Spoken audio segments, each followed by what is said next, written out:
Kaya Plaza. Gonzalez. Go to Shaira.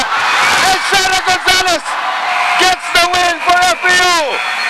Good down the line kill there that she was actually very successful throughout this match with that down the line, and she goes to it at match point.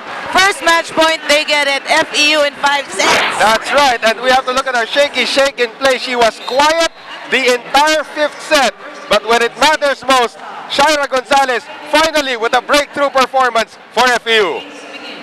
And now, after 5 exciting sets, we finally have itong FEU Lady Tamaraws winning against University of St. Lasal. Kasama naman nating best player na si Shaira Gonzalez. Shaira, did you expect na ganitong ibibigay sa yung laro nitong players from galing from Bacolod?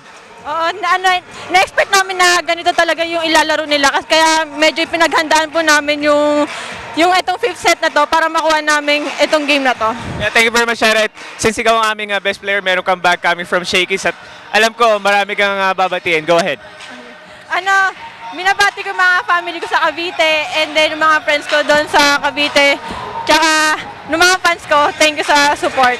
Tsaka sa FEU. Thank you very much, Shaira. Guys, back to you. Thank you very much, Topex Robinson, and it always happens to us. A 5-setter, FEU winning over the University of St. Lasal. On behalf of Topex Robinson and Noringo, ito po si